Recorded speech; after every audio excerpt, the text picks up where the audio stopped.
Reiner Knizia is an obviously bankable game designer with a resume long and distinguished enough that it can't be casually discussed without serious abridgment. He's been consistently active since the early 90s, and many of his games, Samurai, Ra, Tigris, and Euphrates among others, end up impressively high on lists of critically and popularly acclaimed releases. I've never really gotten along with his school of design though. Every Knizia game I have played has ended up feeling vaguely soulless and sterile, as if designed by a pool of genetic algorithms attempting to achieve consensus on what constitutes a game. They feel incomplete to me. When you read about the Glass Bead game, or Azad, or Savas, or Cripple Mr. Onion, you get the impression of a game that exists as a stroke of world building devoid of detail. It's the kind of thing you might see someone playing in a movie and think, that looks interesting, without having to concern yourself about trivialities like the underlying mechanics. Every Knizia game I have played feels like that to me. They're the board game equivalent of a perfectly balanced spreadsheet, satisfying in and of itself, but still a distant abstraction of something more visceral and vital. While the FTSE 100 might represent the cool, analytical view of the stock market, it doesn't remotely capture the buzz and verve and energy of the trading room floor from which the numbers derive, or from which they used to derive. I guess, fittingly, that's all done by dispassionate computer algorithms now too. Ingenious does nothing to disabuse me of these prejudices. If you showed me an episode of Star Trek where it's been played in the background, it would absolutely fulfill every suspicion I have of its genesis. It's not a bad game, it just feels like something designed by a Vulcan attempting to explore this human concept you call fun. It's got all the right parts, a board, some pieces, and a set of rules by which humanoids might manipulate game state dyadic elements in order to achieve the symbolic quantification phase with a satisfactory enjoyment vector. Like data learning violin though, something important and perhaps entirely ineffable isn't expressed in its design. Ingenious is a game in which players lay hex dominoes onto a hex board in an attempt to match the hex colours in a line of hexes. Whenever a newly placed hex has the same colour as attached hexes, the player traces a number of straight imaginary lines for each adjacent hex and earns a point of that colour for each element along the line. The first hex you place has to be adjacent to one of the fixed colours present on the board. Afterwards, they just have to be adjacent to something that's already in place. If you place this, for example, you'd earn 2 points in green, one for each hex that's connected to the fixed green hex on the board. Sometimes you might end up placing a tile that ends up triggering a cascade of points as a result of a clever and impressive intersection. You might begin with this, then you slip in a cheeky tile that earns you something reasonably lucrative. Look at that, a cheeky hex and you earn 4 green points and 2 purple points. That's not bad, but if you're really lucky and really clever, you might end up completing something more impressive which will reap a points windfall of such excessive value you'd never have to play another game for the rest of your life. You'd be able to simply live on the point interest while sipping martinis on some sun-soaked island off of the shores of Catan. If you ever hit 18 points in a colour, you yell Ingenious and then take an instant second turn. If you're good, you might be able to chain these together to take full advantage of the spatial opportunities that the board permits. If not, well, Ingenious is far more about tactics than it is about strategy anyway. The game ends with no more spaces for tiles, at which point the winner is calculated. Every Knizia game has a twist to it somewhere in its design, and the twist is usually in the scoring. For Ingenious, the barb in the tail is that your score is the value of your lowest colour. If you have 18 in red, yellow, purple, orange and blue, you're still only getting the 2 points you have in green as your end score. You can't go deep in Ingenious, you have to go broad. That's slightly interesting as a scoring technique, but it's more interesting what it does to play across the length of the game.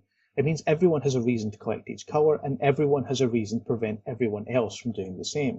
It also means preventing an opponent winning is usually about seeing where they're weak and ensuring they become proportionally weaker.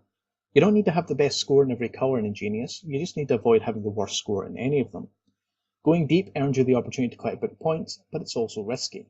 To develop an overwhelming lead in one colour, and the ingenious bonus that lies at the end of the track, the longer you might have to delay scoring the others. Within the constraints of your tile rack, you have some ways to help make that happen. Often the tiles you have collected from the tile bag will dictate your immediate strategy.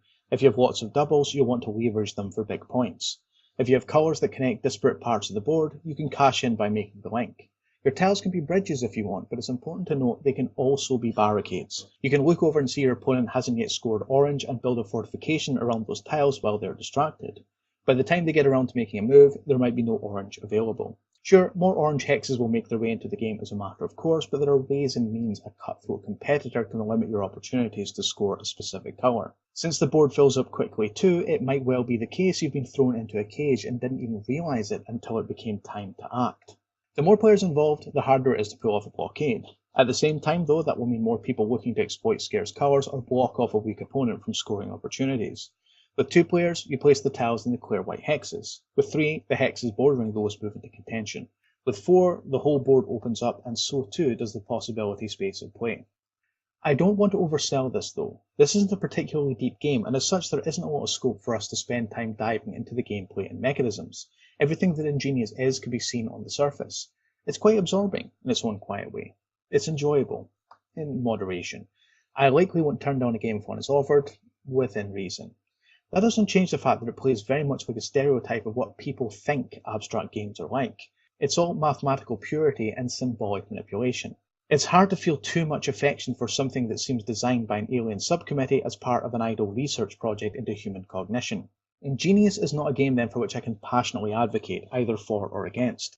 If you want to shave some minutes off your life with a board game, this is a board game that will permit you to do it without serious regrets. You'll play it, you'll have a passably entertaining time, and then you'll forget the whole experience until someone breaks the box out again.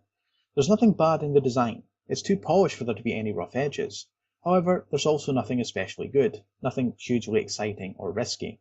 Ingenious, in other words, commits the sole cardinal sin it can against the game reviewer. It's only okay. My entire review here could be replaced with a shrug and a non-committal, it's fine, I suppose, and nothing of real value would have been lost. That's a good enough bar to clear for many people, perhaps even good enough for most. But really, we're in a golden age of board gaming, and good enough isn't good enough. Ingenious benefits from being very easy to learn. It's tractable in a way that many better games aren't. You're not having to convince people that once they've sat through the 10-minute rules explanation, they're going to have a blast. Place hexes, score in a line, boom. The distance from talking to playing is incredibly short. However, from its aesthetic to its old-school design sensibilities to the Mensa link it prominently displays on the box, it pitches itself as something more akin to a family educational aid than a game experience. You'll be playing almost as soon as you open the box, but you likely won't be kindling the fire that convinces people that board gaming is where they'll find the inner warmth that's been missing from their lives. Ingenious is all cold, impersonal chrome and rounded corners. It's all head and no heart. Playing can be satisfying, but it's the same satisfaction as you might get from solving an algebra equation or filling in a Sudoku puzzle. It's a mental shiver that comes when you've manipulated something abstract to end up with something quantifiably correct. And I want that in my games. I like deeply thoughtful and contemplative challenges.